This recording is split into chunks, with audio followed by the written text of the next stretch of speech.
Почитувани пријатели, добро вечер. Добро дојдовте на YouTube каналот Доверливо со Насер Селмани. Вечерва ни гостува професорот Оливер Андонов, поранешен министер за внатрешни работи и дел од фракцијата за реформи во ВМРО. Господин Андонов, добро вечер, добро дојдовте на нашиот канал. Добро вечер, благодарам на поканата. Само една мала исправка. Не е фракција за реформи, туку внатрешпартиска фракција за демократизација и ревитализација на ВМРО ДПМН, согласно изворните определби на партијата за проевропски, демократски состојби, односи, како во партијата внатре, така и по прашање на Македонија, односно на целокупното општество и функционирањето на општеството. Се сомневате дека сегашното раководство не ги следи тие текови? Да, не да се сомневам, него тврдам. Зашто би се сомневал? Мислам, прашањето е малку чудно. Дали се сомневам? Тврдам дека е тоа така, затоа што многу елементи укажуваат на тоа. Од внатрешпартиската демократија, како е организирана партијата, односно како се спроведува внатрешпартиските односи и демократијата, преку статутот на партијата до односите во државата и почитување на основните начела и определби за Македонија како европска држава по урнекот на западноевропските демократии. Зошто тврдите дека сегашното раководство ја води партијата во пропаст? Затоа што гледајте го искуството на СДС. СДС лично се однесуваше. Нема многу разлика помеѓу однесувањето на раководството на СДС кога беа на власт, дали во времето на Заев или во времето на Ковачевски, и сега, на ВМРО ДПМН со Мицкоски. Тоа е едно арогантно однесување, едно однесување кое не почитува ни членство, ни граѓанство, ни мислење на јавност, ни медиуми не почитува, гледа да ги подкупи медиумите, затоа и се појавуваат во многу портали, впрочем, затоа што мајнстрим медиумите се ставени под контрола. Јас, например, не би можел да отидам никаде на некој мајнстрим медиум, по тоа, например, да судиме за некои елементи. И потполно истото однесување доведува до тоа да не само граѓаните, туку членството биде разочарано и утре биде против сопствената партија. И тоа ќе доведе до пат, но услови современи, какви што се денеска и геополитички состојби, падот на ВМРО ДПМН не би значило по автоматизам доаѓање на СДС па обновување на ВМРО, бидејќи ќе мора да се појави некоја нова структура која ќе донесе демократски процеси во Македонија и отворени и јасни патишта кон Европската Унија и тоа брзо да се одвива, што ќе значи крај на партијата. Како што гледаме дека СДС и 2 години после ваквото владење на Мицкоски, нема да кажам на ВМРО ДПМН, на владата на Мицкоски, не може да се крене, затоа што нема внатрешпартиски капацитет да се осознае, да се извини за грешките од минатото и да тргнат во една јасна состојба, а тоа е, например, да кажа дека да, ако Заев е виновен за нешто што сторил кривично, да одговара дека партијата нема ништо со неговите кривични дела. Го земав како пример. Не сакам да тврдам дека е виновен, иако имам свој став кон сето тоа, но еве ќе се воздржам во моментот да го изнесам мојот негативен став кон Заев, бидејќи многу сум напишал за него и за неговите постапки. Тоа истото ќе се случи утре и во ВМРО ДПМН. Знаете, како велат енглезите, кралот е мртов да живее кралот. Тоа ќе му се случи на Мицкоски. Значи, ако дојдеме во таква состојба да му се случи на Мицкоски, тоа ќе значи поради сегашната поставеност на односите во партијата и менталниот склоп на однесувањето на членството во партијата ќе значи крах на партијата. Зошто вие предвидувате дека во наредниот период Мицкоски, затоа што има мнозинство, вакво мнозинство, ја не знам дека некоја друга влада да има. Зошто мислите дека во наредниот период тој мандат нема да се троши на проекти, туку партијата ќе се бави сама со себе? Затоа што почетокот го покажа тоа. Имаме 20 месеци партија на власт, така? 20 месеци мандат имаме. Скоро 2 години. Да. Во 20 месеци мандат на партијата ние имаме состојба во која ниту еден проект од 1196 проекти не е завршен. Кажете ми еден, еве, вие сте новинар, долгогодишен, ги следите состојбите, се сеќавате на изборите на 8 мај 24 година. Кажете ми од 24 јуни кога дојде владата на Мицкоски до денеска кој проект од проектите 1196 проекти е реализиран? Еден, кажете ми, од почеток започнат до крај. Кажете ми ги започнатите проекти. И вие сега очекувате да во следните 2 години, тоа се приказни за мали деца сега, така да се изразам, се извинувам на пежоративноста, но навистина ние досега ја враќавме државата во кондиција. Затоа има 100 дена влада, за да видиш на што си, како си, после 100 дена излегуваш и велиш, пресекот е тој. Од денеска ние почнуваме со динамика. И имаш план за активности како ќе се одвива таа динамика. Кои закони, во кои рокови ќе се носат, што ќе се прави, во која насока ќе се движи и за сето тоа ќе се отворат дебати, ќе се комуницира со граѓаните. Нема да се оди на пиар. Ние имаме во ситуацијава гол пиар, немаме ништо друго. Имаме сликање за се и се што. Тоа не е издржливо, тоа е време, тоа е прашање на време кога тој пиар ќе пукне, нема. Ама не, тоа е пукнат пиар.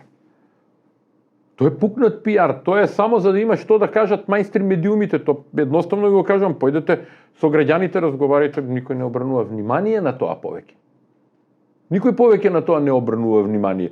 Дали се појавил премиерот на увид за градежни работи за изградба на градинка? Кого го интересира тоа? Градинката спаѓа под локална самоуправа, евентуално некој функционер од Министерството за труд и социјална политика. И тука завршува се. Што бара премиерот на тоа? А од друга страна немате конкретни стратешки цели на Македонија остварено. А која е основната стратешка цел на државата? Членство во ЕУ. Така? Кој чекор го направивме кон членство во ЕУ? Ниеден. Ние како внатрешпартиска фракција многу јасно напишавме во ноември 24 година, излегов со повторена една колумна која ја напишав 22 година во јули месец, веднаш по вториот протокол кој го склучи Бујар Османи со бугарската страна. Тоа е протоколот од втората меѓудржавна конференција и така натаму, со мешовита меѓудржавна конференција, со тоа што слушам синок Мицкоски даде една изјава на последното интервју ова што беше кај Гоце Михајловски, дека тоа биле записници, не. Тоа е измама за граѓаните. Што записници? Таму има точно утврдено која страна што треба да спроведе. И јас не го оправдувам Бујар Османи што го потпишал тој протокол. Навистина не го оправдувам. Но ти немаш начин како тоа да го решиш сега. Затоа што си влезен во процесот. Има начин. Тоа неколку пати се обидуваме на Мицкоски да му го објасниме. За процесот на евроинтеграција, ви имате интересен предлог како да се надмине тој грч што е предизвикан. Сакам да ве прашам, гледам дека имате и критики околу последните измени во извршниот комитет на партијата. Како вие, зошто имате таков негативен став, дека тој извршен комитет нема да носи ништо ново за партијата? Не е тоа негативен став, тоа е реален пристап. Познавајќи ги луѓето кои се таму и гледајќи го нивниот јавен однос по формирањето на извршниот комитет, мене ми е јасно кој е капацитетот таму. Многу е, ајде ќе бидам тривијален, бедно да вие од позиција од председател на партијата одеднаш бидете ставени за член на извршен комитет меѓу останатите 30 и му велите на председателот на партијата: леле, многу ви благодарам за довербата, јас ви се поклонувам до земја. Тоа не е интегритет кој државен функционер и партиски функционер во највисокото тело, извршниот комитет е владата на партијата всушност, треба да го има за да може да креира политики.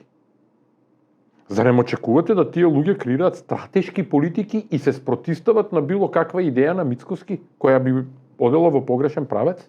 Очекувате слепо да го следат? Да, без збор. Нема да има расправи таму. Таму ќе има тривиални расправи, може за некои ситни работи и во главном се ќе помине. Ви немате расправа на Централен комитет Има седници на Централен комитет кои траат по 15 минути. Само формално да се изгласа што треба да се изгласи и завршено. Никој од 130-140 членови на Централен Нема комитет дискусија. не дискутира, не се јави да дискутира нешто и да укаже на погрешни политики или да постави некое прашање како проблем да се решава. Тоа е многу видливо. И сега да се вратам малку чекор назад на вашето прашање.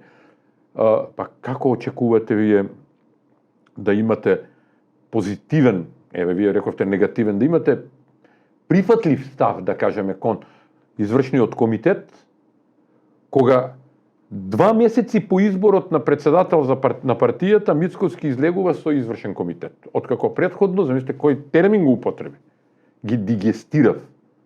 Ако нешто помине низ дигестивниот трак, се знае како излегува. Нели? Тоа што ќе помине низ дигестивниот трак, Веројатно е тој буквален производот е превод од англискиот digest. Англичаните тоа така е. Така. Значи тоа производот што ќе излезе е таков. Тоа е навредливо нешто. Ај подобро да кажеше ги динстам размислувањата, но прашањето е во нешто друго. Која е таа партиска демократија кога ти се појавуваш сам на конгрес како единствен кандидат и уште потоа размислуваш за членовите на извршен комитет? Во една зрела демократија, дозволете ми само да го елаборирам, значи во една зрела демократија, партија која е проевропска, партија која е демократска, која е конзервативна, центродесничарска партија, значи членка на ЕПП, мора да има правила кој може се да се кандидира. И кандидатите излегуваат со подготвен извршен комитет. Да излезам како кандидат за председател на ВМРО ДПМН, а да не знам дека тие луѓе ќе бидат во тој тим. И јас во старт ги предлагам за да знае членството со што има работа, па да гласаат сите членови, а не да гласаат делегати на конгрес кои јас сум ги избрал. Јас ги бирам за да мене ме бираат. Тоа е далеко од нормална демократија. Тоа не е ни демократија. Тоа го има во сите партии. Ама мене не ме интересира што го има во... Како се објаснува тој феномен кај нас? Ама многу едноставно. Знаете, господин Соломани, мене не ме интересира што тоа го има во сите политички партии. Тоа е проблем на СДС, да кажеме. Тоа е проблем на други политички партии. Но јас сум член на ВМРО ДПМН. И мене ме интересира мојата партија. Затоа што јас упорно тврдам дека ВМРО како синоним е синоним на македонската државност. Дека ДПМН е како акроним е Демократска партија за македонско национално единство. Што значи национално единство? Не значи националистичко единство, не значи етничко единство. Затоа што македонската нација не ја сочинуваат само македонците, Етнички македонци. ја сочинуваат и албанците, македонските албанци, македонските срби, бугари, турци, власи, не знам кои се што живеат овде. И обединувањето национално на македонците, на македонската нација, ако политичката партија Демократска партија, која има назив Демократска партија, треба тоа да го направи на идеолошка основа, односно на основата на центродесничарските идеи, односно идеологијата центродесничарска, не крајно десна, проевропска и она за што ВМРО уште при создавањето, историското ВМРО во 1893 година се залагало. А тоа е Македонија европска држава. И држава на сите граѓани, не сме граѓанска држава, не сме етничка држава и по устав сме граѓанска држава. И од тука мене тоа ме интересира зошто мојата политичка партија забегува од основните идеолошки начела. И се претвара во автократска партија. А прашањето кое вие дополнително го поставувате за останатите политички партии е интересно по еден друг аспект. Вклучително и ВМРО ДПМН е вклучено тука. Ако ние имаме нормални демократски политички партии, ако во државата за председател на држава гласа целата држава, целото население, сите граѓани кои имаат право на глас од 18 години нагоре, пошто не може правото на глас да се одземе, нели, штом станеш полнолетен, да донесуваш само одлуки, како е возможно во една политичка партија да не може сите членови нејзини да се изјаснат за председател? А тој председател кога ќе треба да се кандидира, треба да настапи со тим, треба да се знае кои политики ќе ги спроведува, не идеолошки да ја реформира партијата, политики кои ќе спроведува. Од тука, прашањето на Конгресот не е прашање на тоа дали Оливер или Насер утре ќе избере кој ќе му биде член на Конгрес, па тие дека него ќе го гласаат, па он нив ќе ги стави за конгресмени, така да ги наречам, нели? Односно делегати на Конгрес, па тие утре ќе добијат државни и партиски функции, ние тоа се собрала дружина тука да си прави играчка. Друштвото е тука и сега ти на мене, ја на тебе ќе си подаваме игра ќе си правиме. Него ќе гласаат членовите на партијата, а членови на Конгрес ќе бидат избрани делегати од секој месен комитет. И ние тоа како внатрешпартиска фракција јавно го понудивме пред членството. Значи, секој месен комитет ќе треба да предложи свој делегат на Конгресот.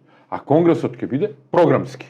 Очигледно дека вие се залагате во партијата, секој член на партијата да учествува директно на непосредни избори во изборот на раководството. Истиот систем го спроведе СДСМ и тоа не функционира. Пак тој систем, пак на лидерот се бира со еден кандидат. Не, ама тука има две прашања кои треба да ги одговориме се. Значи, не е прашањето дали внатрешпартиската фракција за демократизација и ревитализација на ВМРО ДПМН се залага да има само избори во кои секој член на партијата ќе учествува на изборите. Ние се залагаме и за тоа да секој член на партијата не може повеќе од една партиска и една државна функција да извршува. Зошто е тоа важно? Затоа што на тој начин се дава до значение на членовите на партијата и нивната улога во постојаното, секојдневното, нормално функционирање на партијата надвор од изборните циклуси. И сега замислете, јас и вие сме во еден месен комитет, вие сте делегат за Конгрес и јас сум председател на месниот комитет. Јас не можам да бидам делегат на Конгрес. Вие ќе бидете делегат на Конгрес, јас ќе бидам председател на месен комитет.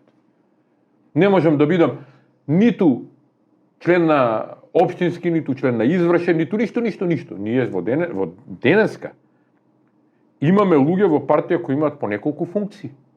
Како партиски, така и државни.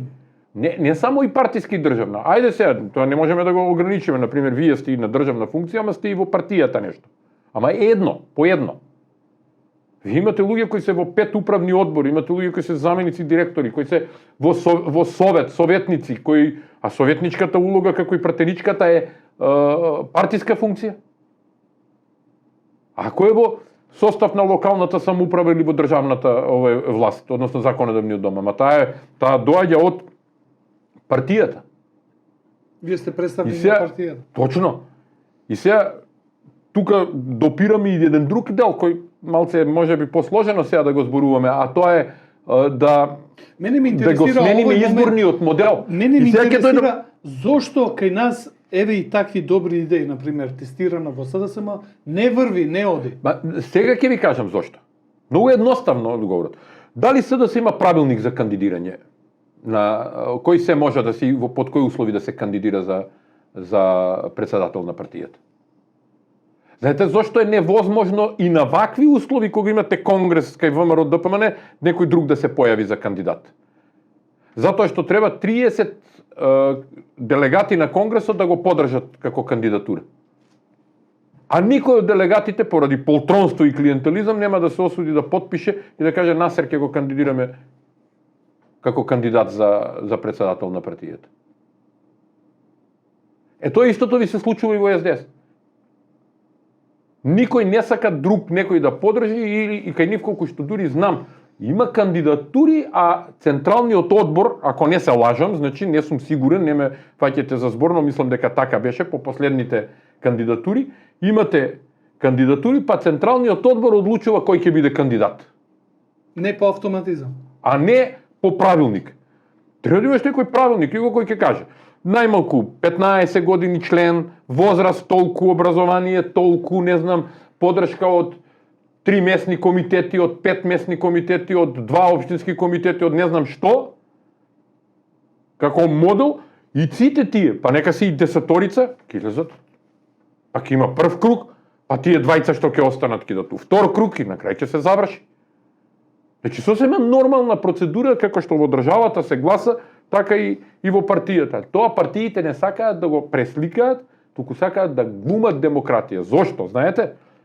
Па затоа што не сакам да зборувам за СДС. Значи, како ме прашате како член на ВМРО, кажам, е гајле за нив да потонат. Ама можам да зборувам за ВМРО ДПМН. Колку ми намислите дека од извршниот комитет денеска знаат воопшто колку комитети општински и местни има ВМРО ДПМН? Колку ми од нив може да отидат така, да се појави во некој месен комитет и да го знаат сите, аха, супер, ово го вреди за нешто или така натаму. Па колку пати сум рекол, ние имаме во партија луѓе кои да не се во партија немаше да се оженат. Може би да е смешно, да, и смешно е. Луѓе преку партија школи завршија. И сега ме подсетивте на една работа со ова што спомнав школи. Една од работите кои сакам да ги предложам по прашање на новиот закон за високо образование, без разлика што некој ќе каже, ама уставно се ограничува слободи. Не се ограничуваат уставно слободи. Тоа е заради квалитет во високото образование, заради безобразлукот кој се внесе во високото образование. Додека е некој на државна или локална функција, избрана или именувана, да не може да завршува школи. Толку што си завршил, ти влегуваш на функција министер, да го земеме министерот за внатрешни работи, последен случај, ти влегуваш на позиција министер за внатрешни работи со оформено образование. Што е тоа сега? Каде имат, ја се ти прашувам, одеднаш од каде имат време покрај обавување? Ма еве ви го директорот на АНБ. Докторат. Ви знаете ли што значи во современи услови докторат? Значи по закон ако се води, тој мора да биде секој викенд на настава. Докторските студии во прв и втор семестар подразбираат настава, подразбираат семинарски, сериозни семинарски, подразбираат објавување трудови, учества на конференции. 3 години тоа е факултет уствари. Па кога он седне во АНБ да прочита материјали, да организира работа, да направи состанок со директорите таму или раководителите на сектори што му се, да ја придвижи работата, да размислува за тоа и да се појави на докторски студии и, например, по методологија на научно-истражувачка работа да направи истражување кое треба да го презентира во рамки на предметот. Знаете колку време ви треба за спроведување на едно истражување социолошко? Од оформување на хипотезата, варијаблите и индикаторите, за да дојдете до тоа кој прашање ќе ги поставите, за да ја потврдите или отврлите хипотезата која сте ја ставиле, односно дадете одговор на основното научно прашање, кое го поставувате во истражувањето, да го оформите прашалникот, ако е прашалник, да го оформите интервјуто, ако е интервју, дали ќе биде отворено, полуотворено, затворено и така натаму. Ако работите со примена на други инструменти за методолошки, например компаративна анализа на документи, знаете колку документи треба да изберете, кои документи, ако работите со фреквенции, честост на појавување на зборови или некои други елементи. Сега малку полаички се изразувам од научната област, за гледачите да може да разберат што сакам да кажам. Значи, тоа ви треба време. Ама наоѓаат време. Ама не наоѓаат време сега. Сега не може да си поигруваме, мислам. Сега може да се шегуваме со сето тоа и да бидеме саркастични. Јас ќе ви кажам дека еве во моментов спроведувам едно истражување. Се уште не сум во фаза на спроведување. Се уште прашалникот го дотерувам како што треба, а претходно хипотези, варијабли, што ќе одговориме како, и тоа со колеги од надвор го работиме. И вие сакате докторант еден, има време. Има време ако не иде на работа друго да работи. И он на крај треба да дојде до докторски труд кој треба да има, да кажеме, 200-300 страни во кои мора да има истражување.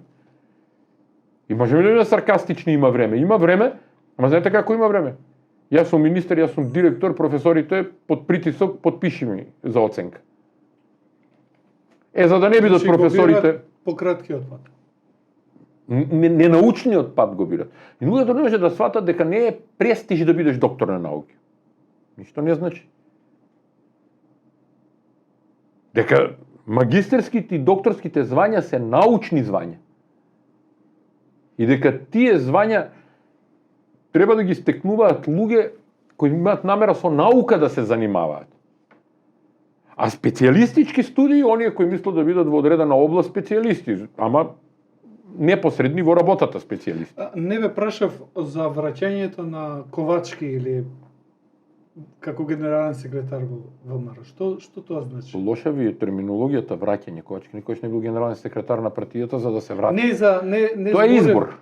Да, не зборам за враќање, меѓутоа беше активен во еден период, а после се повлече, беше главна тупаница во опозиција прес ови. Никогаш не се повлекол, тој бил тука секогаш. Значи, мислам секогаш бил.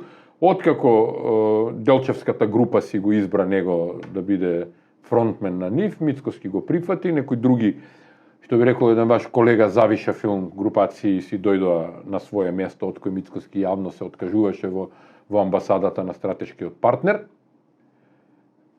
Сега одеднаш ги враќа назад. Зошто? Долгови. Им должи Мицкоски? Па зашто одите секогаш на тоа дека ним им должи? Може должи на други места, кај што се тие поврзани. Индиректно. Така се враќаат долговите. Зошто изборите во Унгарија може да влијат на односите во ВМРО-ДПМН? Се барат од мене да прераскажувам предпоследната колумна која беше. Многу има врска, бидејќи Фидес има директно, односно Орбан има директно влијание врз политиките во Македонија, врз политиката на ВМРО-ДПМН. И длабоко сум убеден дека со падот на Орбан, односно да видиме што ќе донесе април во Будимпешта, ќе мора да се промени политиката на Мицкоски, можеби не драстично, но во еден сегмент ќе мора да дојде до неизина промена. Што би опфатило тоа? Вие предвидувате и повлекување на некои луѓе од партијата. Ако Да, тоа ќе биде неминовна активност, бидејќи повлекувањето на Орбан од политиката ќе предизвика земјотрес во Унгарија. Јас сум убеден дека Тиса и Петар Маџар таму ќе имаат многу друга работа и може да се случуваат и таму некои специјални јавни обвинителства и други активности, но посебно ќе намали проруското влијание во Унгарија, ќе биде спречено. Тоа ќе се насочи кон Балканот и тука, но тоа ќе значи дека ќе се повлечат и советниците на Фидес кои се тука, и присуството на некои други елементи од Унгарија кои се тука, и тоа ќе го натера Мицкоски заради лична заштита политичка да се ослободи од некои луѓе за кои во јавноста се знае дека се премногу блиски до таа политика на Орбан, за да може себе си да се спаси, не дека он е нешто различно. И тоа се ќе бидат обиди за купи ден продај, како што всушност и се одвива целата политика во Македонија. Имате предвидување дека единствено протестите на синдикатите може да го загрижат Мицкоски. Зошто? Единствено што може да го загрижи не само протестите на синдикатите, тоа е социјалната приказна. Бидејќи социјално се наоѓаме во една многу неубава работа. Јас можам јасно и отворено да кажам, дури ни јас со мојата професорска плата и со врските кои треба да ги сервисирам, тешко го преживувам месецот. Измислете кога мене, како универзитетски професор, само за информација на гледачите, бидејќи знам дека емисијата веројатно ќе гледат и колеги, ние на Војната академија не земаме исти плати како во високото образование, земаме дупло помали плати отколку сите останати во високото образование, благодарение на политиканството на министерот за одбрана, кој не сака го почитува законот за високо образование, законот за Војна академија, туку си води некоја своја политика, ама тоа ќе се решава на друг начин. И се замислите, јас можам да кажам дека се движам на некои 3 просечни плати. Минимални, не просечни, извинувам, на 3 минимални плати се движам со примањата. И јас не можам да го преживеам месецот, а замислите некој со минимална плата или двајца со минимална плата или еден со една или семејство со една минимална плата треба да го преживее месецот.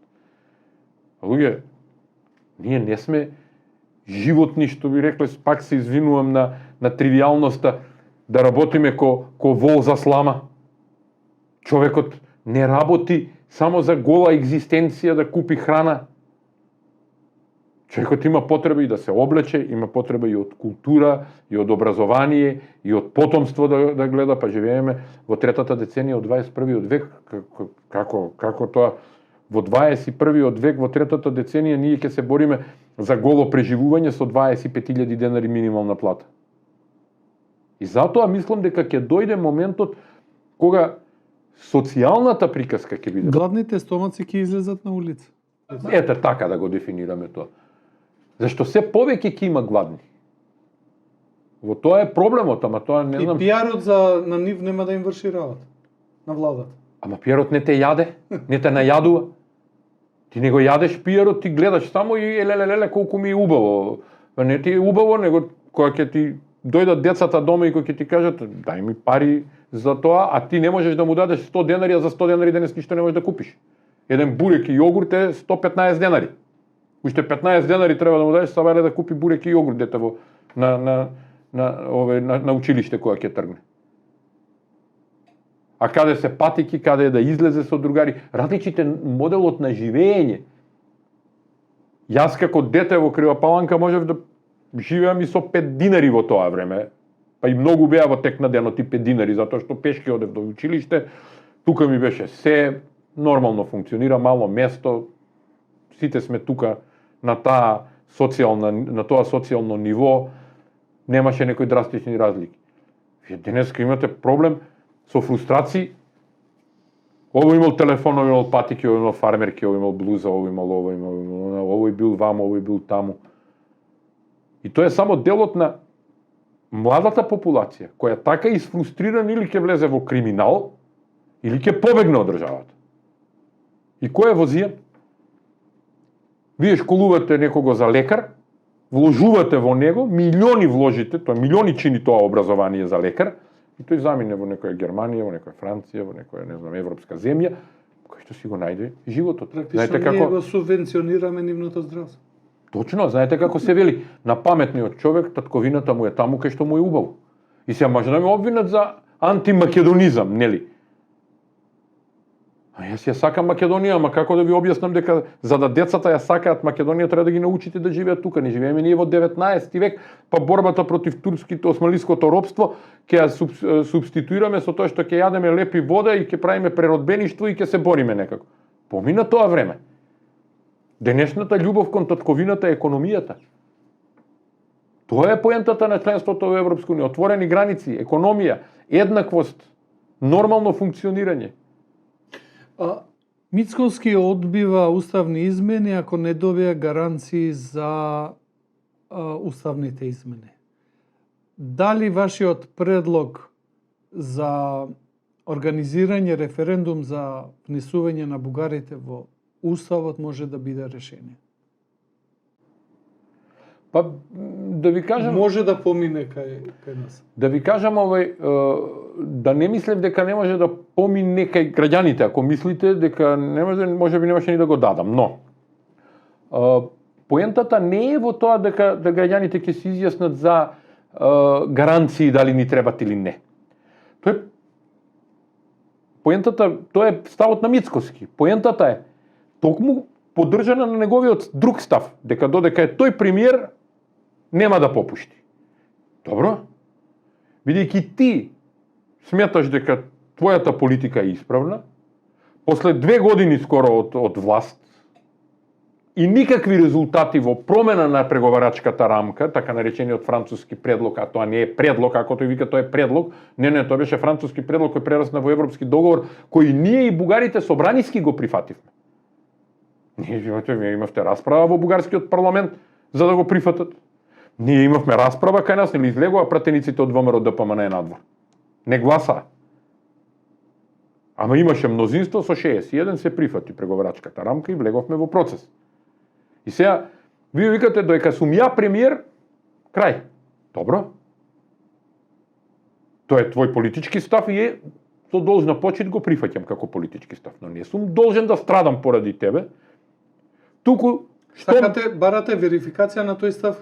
Токму така. Штом си на половина на мандат, нема промена на тој твој став и на обидот за промена на преговарачката рамка и добивање на тие гаранции и тргнување во некои процеси. А нема ли успе во промена на рамката? Па не може да има. Затоа што викам нема промена на моделот. Нели да ги внесеме со бугарите во устав со задоцнето, мислам со подоцнежно верификување и тоа не помина. Значи ништо не помина, секој негов обид, како и последниве раскази за мали деца, пак го употребувам тој термин, се извинувам, дека сите да не примат, па ние после ќе се оправиме внатре. Не, ништо нема од тоа. Ништо ви кажувам дека ништо нема од тоа. Моите разговори со високи... Мицковски смета дека влегувањето во Европската Унија е политичка одлука, дека и останатите земји така влегувале. Не е точно. Сите влегле преку Копенхашки критериуми. Еден од фактичките Копенхашки критериуми се добрососедски односи. И нема потреба да ми раскажува историски приказни и тоа неточни. Да се вратиме на конкретната верификација. Значи ти велиш, за 2 години не успеав тоа да го направам, ама тоа е мојот став. Добро. Еве сега ти е моментот да верификуваш политики. Како ќе верификуваш политики? Така што ќе излезеш на референдум. И прашањето му го дадов дури. Дали сте за внесување на 5 етнички малцинства во Уставот на Македонија, вклучително и бугарското малцинство? Точка. И да излеземе на референдум. Претходно ќе си се одвива колку треба кампања, ќе си кажеме сите кој имаме за, кој имаме против, кој мислиме вака, кој мислиме вака, кој мислиме вака. Нека повика од тој и да се бойкотира референдумот, пошто тоа најдобро му оди. Ќе излеземе на референдум, а ако добие за 1 глас, извини, дечко, ти си во право, граѓаните одлучиле дека сакаат да не идеме во ЕУ, така, слободно владај си. Ете му шанса и мене лично, како фракција, нас сите, вас како новинари, не знам. Ке ни ја реши дилемата. Ке ни ја реши дилемата. И потоа ќе си бараме сите чаре. Зошто СДСМ, зашто опозицијата не предлага... Имаме ние опозиција? Дајте ве молам. Ама ве молам. Ама тие му се во джеп, тој ги вади кога му треба, кога не. Па му треба корените реформи, а и што се неспособни. Туку се и неинвентивни за ништо. И тие не се за Европска Унија. Очигледно. Значи тие да беа за Европска Унија, тие ќе го предложеа ова што ја го предлагам, а не ги испаѓа дека ја од ВМРО ДПМН како фракција предлагам, пошто во ВМРО така ќе го свата тоа, ово е против нас. Не сум против. Јас само развивам јавна дебата за одредена точка. Ја не сум против идеологијата на партијата, не сум против ВМРО ДПМН. Ја не се согласувам, ја јасно кажувам. И фракцијата не се согласува со политиките на Мицкоски. Точка. За да се излезе од ќорсокакот во кој сме внесени, има 2 начина. Односно 3.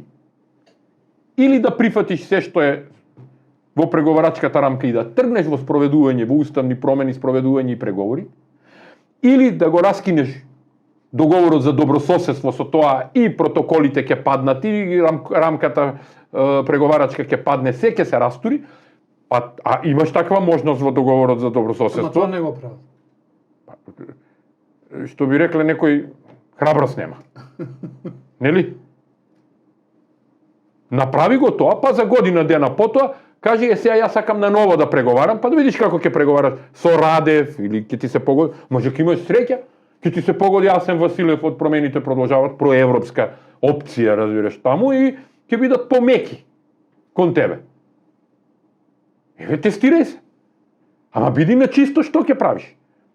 Или третата опција, за да се верификуваш, референдум, и утре ќе им кажеш на граѓаните, вие сакавте тоа, утре и јас истото ќе им го кажам на граѓаните, извини, ама ми плачете, не сме во ЕУ, да не плачат транспортерите кои ќе не блокираат, да не плачат за челики и јаглен кои ќе ги блокираат, да не плачеме кои ќе ни воведат на ново визи.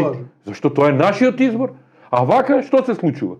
Вака ние плачеме, а тој не донесува одлука, него вика купи ден продај, да си играм ја да си жонглирам, да ми помине мене мандатот, па некој друг нека решава. Па 35 години тоа го правиме, 35 години времето не работи за нас. Тоа се виде, ако тоа не го видовме како генерација, барем мислам дека сме блиска генерација и вие, и јас од младоста наша, од 20 и 2 години, 21-2 години кога Македонија се осамостојуваше, бевме доволно возрасни да разбереме што гледаме и не видовме дека можевме 94-95 да го решиме прашањето со грците, Република Македонија во заграда Скопје, без ерга омнес, без глупости, без ништо и да бевме земја членка на НАТО, па да не ни се случи 99-та, па да станевме земја членка на ЕУ заедно со Словенија и сега да живеевме некој друг живот, што се вели. Ние купуваме време и викаме времето работи за нас. Да се покаже дека не работи само за наша неспособност или е резултат на влијание од регионот? Зошто мислите дека Вучич е ментор на Мицковски? Не е само на Мицковски ментор. Тој ментор беше и на Ковачевски и на Заев. Имаме проблем со политичките во наводници лидерства во Македонија. Сите сака да бидат Вучич. Сите сака да бидат мали Вучич во Македонија. И да го имитираат и со наочарите местење, и со вака правење, и со глумењето жртва.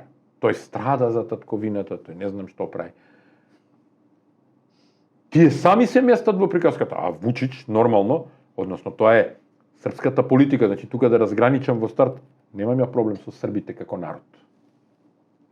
Ја имам таму одлични пријатели и јас на крајот сум завршил училиште во Хрватска, во Босна, сум работел во Србија од југословенско време, јас имам луѓе таму кои ги... На крајот на краиштата од политиката од таа политика најмногу страдаат србите. Ама не само од политиката на Вучич, е настрада од политиката на Милошевиќ, па Косово како го изгуби? Наместо да го менаџира во автономната покрајина, Милошевиќ доведе до тоа да го изгубат Косово. И денеска Вучич им објаснува, не дамо Косово, кад се војска на Косово врати. Ке биде. Кога ќе биде? Косово е скоро 30 години ќе биде независна држава. Сменете и менталниот склоп, и генерации, и мајнстрим на размислување, и луѓе. Појдете во Грачаница, србите зборуваат албански. Српска кафана ќе кажеш, албанци полно. Келнерите зборуваат албански. Како тоа да го разберам ја, кад се војска на Косово, никогаш нема да се врати. Таму е квор. Косово е под заштита на НАТО. Како мисли он тоа да го изведе? Тоа е за обична маса подпалување. Па таа политика во недостиг на визија, идеја и поместување на државата кон Европа со европски вредности игра на простачки национализам кој доведува до пропаст. Дилемата ми е дали нашата елита сака да го преземе моделот на владење на Вучич или е нешто повеќе? Не го упростувајте тоа. Нашата политичка елита по автоматизам, бидејќи е под негово менторство, се угледува на него и ги спроведува истите модели на владење. Со мали нијанси во разликите. Се е исто, само малку поразлично. И затоа е... Поентата е на улогата на српскиот свет тука. Тоа е политиката која нас не кочи у суштина. Бидејќи, замислете, тоа можете да го пресликате и од Русија и Украина односот. Замислете Македонија како Словенија, членка на Европска унија. Замислете во Македонија се живее побогато. Не расправаме за минимална плата од 25.000 денари, него имаме 1.500 евра минимална плата, просечна плата од 2.500 евра, една нормална плата, да кажеме, на повисок ранг по 5.000 евра. Храната не е различна тука и во Германија, таму е само малку поквалитетна. Значи имаш за трошење, можда малку ќе беше поскапо горивото, ама тоа е незабележливо во такви услови.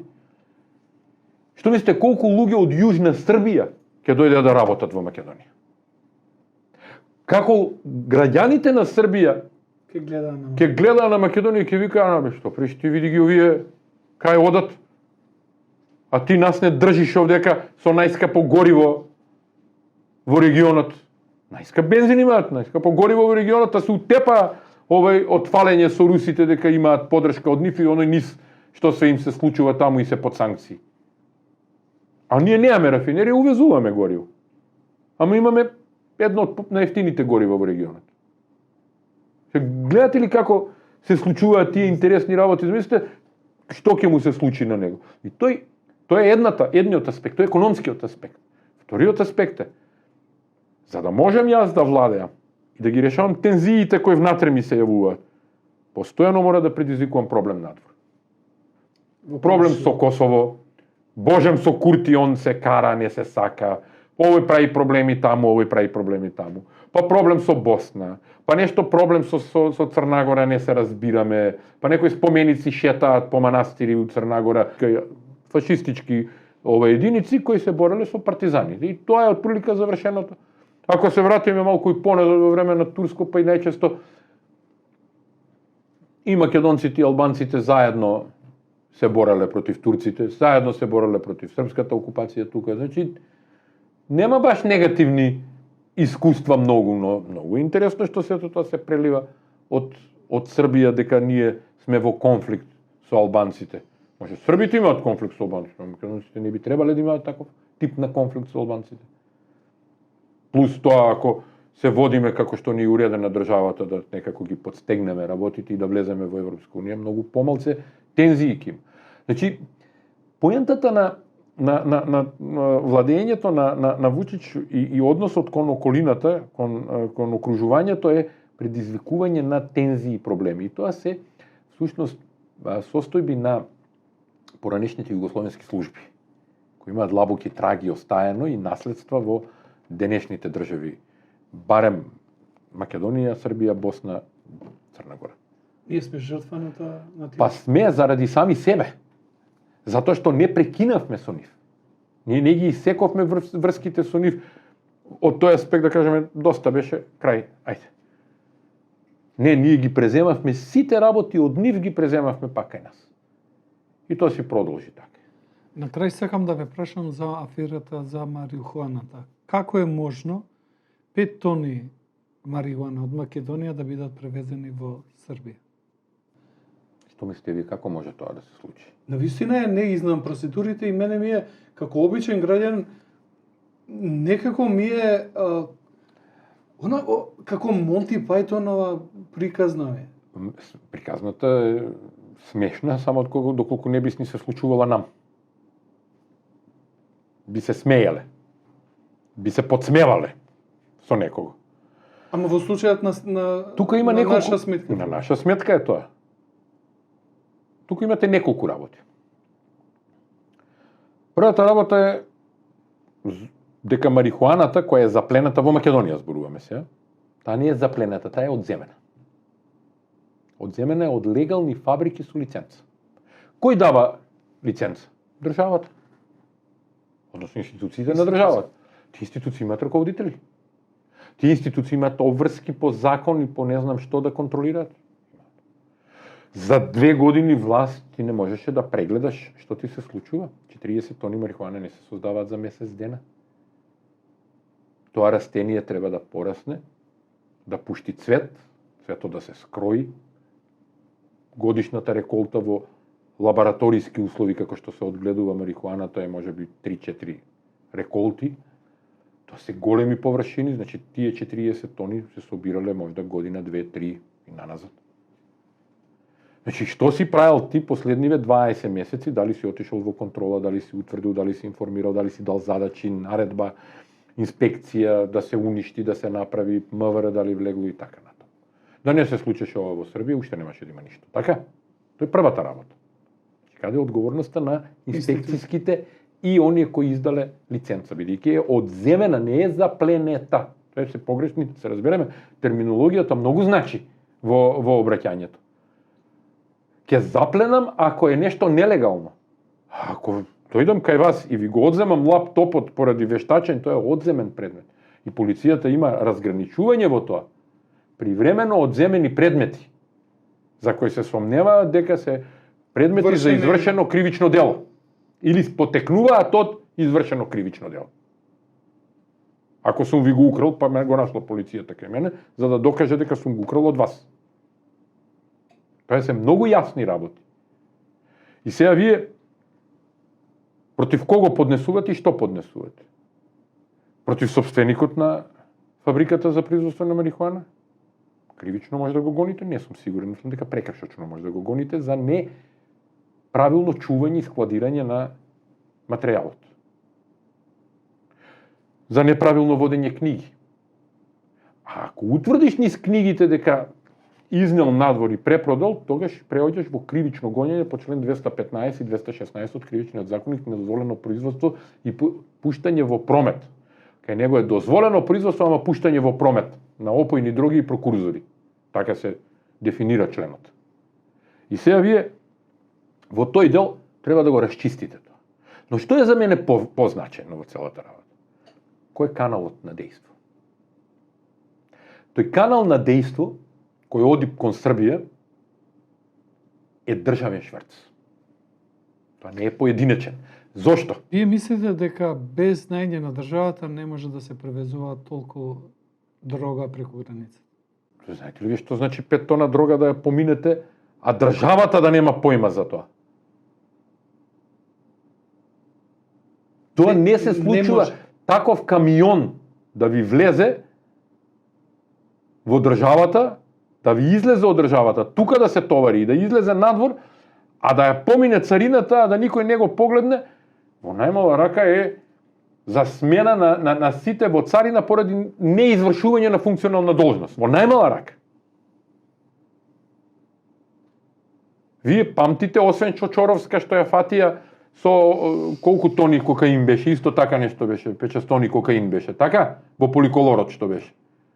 Но тоа беше следена пратка. Ствари, ние тогаш сме требале да ја пуштиме, за да видиме некоја друга служба да види кај ќе заврши. Да не навлегуваме во тоа. Но беше следена пратка. Сега не беше следена пратка. И уште, камионот се товарел во Македонија, декларацијата извозна, која шпедиторот ја спрема на царина, треба на терминал царински да ја однесе, цариникот да види што има внатре, дали се согласува со декларацијата и да стави пломба. И оди од таа страна и српската царина, бидејќи не немаме унија царинска со Србија, мора да има двете страни да ја контролираат, оди таму, српската царина вика одиш на терминал, склад терминалски, да дојде царина да тоа царини за тоа по декларација што имаш. Одеднаш тоа завршува во едно село Конјук, мислам дека се вика таму кај Крушевац, кај Чичко од 70 години, влегува полицијата, Чичко вика, бе, што прави тоа е државна стока. И белја. И одеднаш ги снемува полицајците, ги менуваат инспекторите од Управата за криминалистичка полиција на Србија, ја менуваат обвинителката таму што е, и се случуваат други ствари, работи. Да е заташка треба. Обидот за заташкување, ама не поминува. Зошто не поминува? Па затоа што на тие луѓе кои во Србија ја фатиле дрогата, некој друг им го кажал тоа.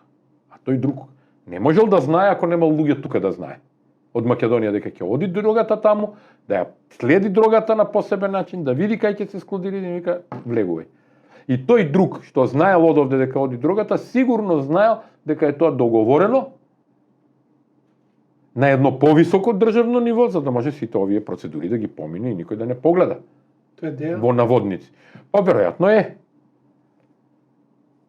И тука е всушност следење на еден лик кој го нарекуваат Оскар. И кога ќе дојде до разрешница на работата, кога ќе се отвори приказката во целост, може ќе излезат и кавар агенти во приказката, може ќе излезе се што, ама ќе излезе и ликот Оскар кој е. И како ќе се одвива работата.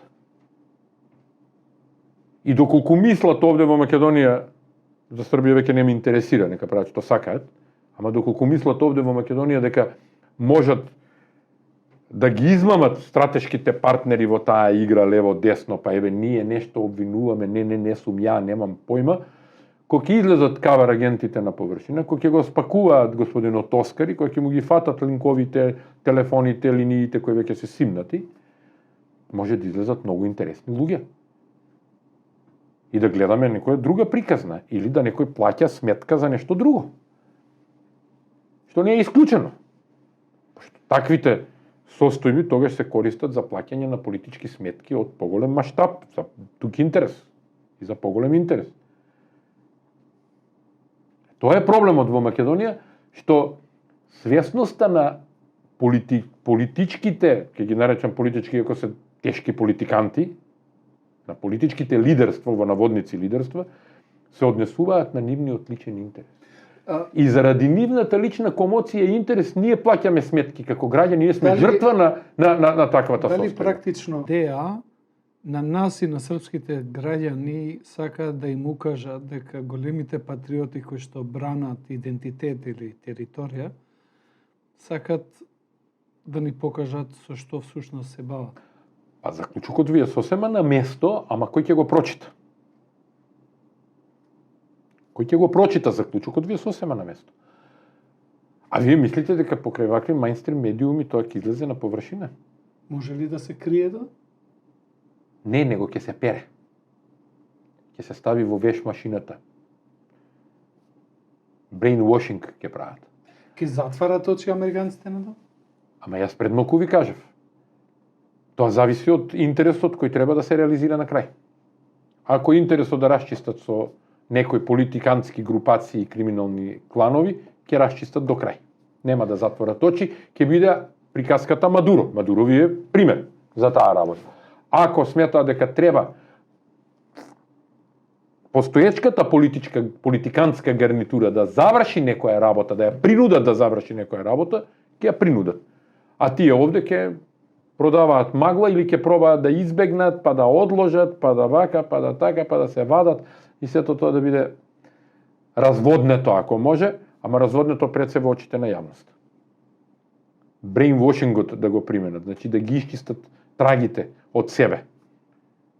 Тоа е основната цел, нема тие за цел друго решавање, зборам за нашите тука, па и во ниво Србија.